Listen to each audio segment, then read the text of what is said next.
What if the person you resent the most isn't the one suffering? What if every grudge you hold quietly reshapes your own life? In a quiet Midwestern town, where routines rarely changed and people masked their struggles behind polite smiles, lived Eleanor Hayes. She was known in her office as disciplined, reliable, and exceptionally precise, a senior operations analyst who rarely made mistakes. On the surface, she had everything under control, but inside, something was slowly unraveling. That unraveling had a name: Richard Coleman. Richard was her supervisor. He wasn't cruel or unfair, but he was exacting. He expected high standards, noticed small errors, and rarely softened his tone. To some, he was simply professional. To Eleanor, he felt unbearable. Every correction felt like a personal attack. Every email sounded cold. Every meeting left her feeling diminished. At first, she tried to ignore it. Then she started replaying conversations in her head. Then she began anticipating criticism before it even came. And eventually, her frustration turned into quiet hostility, something she carried with her everywhere. Her days became mechanical. She did her work, met her deadlines, and maintained her reputation. But internally, she was somewhere else, reliving moments, imagining confrontations, building arguments she would never say out loud.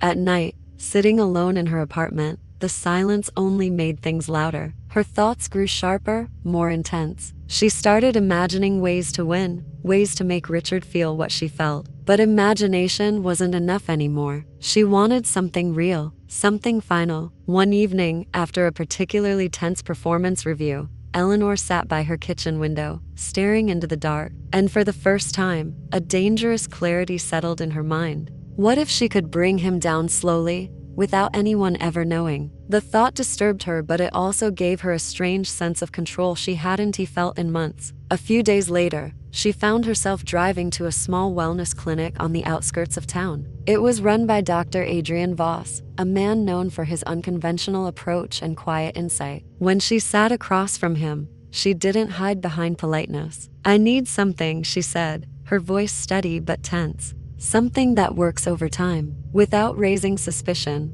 Dr. Voss didn't react immediately. He studied her expression, as if trying to understand more than just her words. "And what result are you hoping for?" he asked calmly. Eleanor hesitated, then answered with unsettling honesty. "I want someone out of my life, permanently."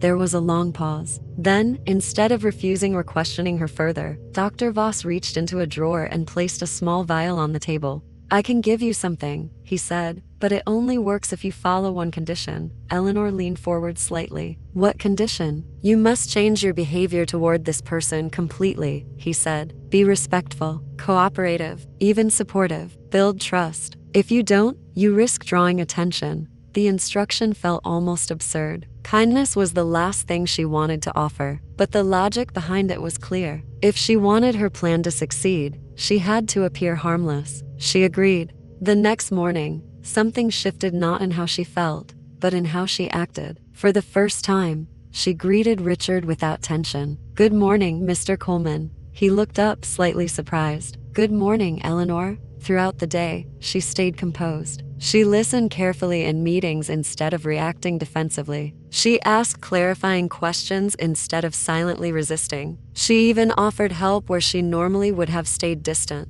And that evening, she followed the ritual, a small amount of the powder into her tea. She drank it quietly, imagining her plan unfolding. Days passed, then weeks, then months, and slowly, something unexpected began to happen. Richard's behavior started to change, or perhaps it had always been that way, and she was only seeing it differently now. He became more collaborative, more appreciative. One afternoon, during a meeting, he paused and said, "I want to recognize Eleanor's recent work. The consistency and attention to detail have been exceptional." The room nodded in agreement. Eleanor felt something unfamiliar, not satisfaction, not victory, but recognition. It didn't feel like defeating someone. It felt like being seen. Outside of work, her life began to shift too. The constant tension she carried started to ease. Her thoughts were quieter. She slept better. Even the silence in her apartment felt different, less heavy, less hostile. A close friend noticed it before she did.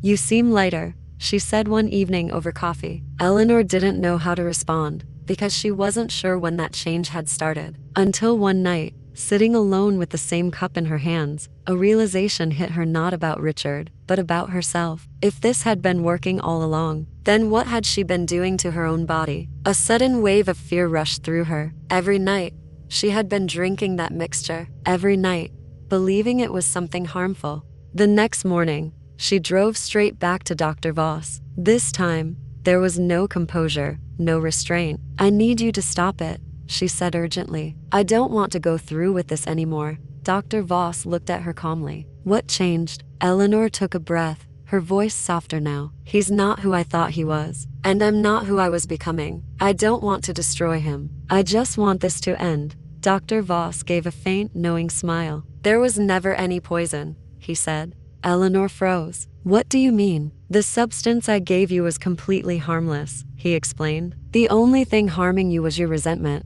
She stared at him, trying to process what she had just heard. "You believed you were weakening someone else," he continued, "but your anger was quietly damaging your own well-being. When you changed your actions, your perspective changed. And when your perspective changed, everything else followed." Silence filled the room. In that moment, Eleanor understood something she had never considered before. The sleepless nights, the constant irritation, the emotional exhaustion, it hadn't come from Richard. It had come from within her. She hadn't been fighting her boss. She had been fighting herself. And slowly, without realizing it, she had been losing. By the time she left the clinic, nothing about her external world had drastically changed. She still had the same job, the same boss, the same responsibilities. But internally, everything was different. The anger that once felt justified now seemed unnecessary. The resentment that once felt powerful now seemed heavy and pointless. And for the first time in a long while, she felt something she hadn't been able to access before: peace. Because the truth is, resentment doesn't harm the person it's directed at, not in the way we imagine. It works quietly, internally, shaping our thoughts, draining our energy, and distorting our perception.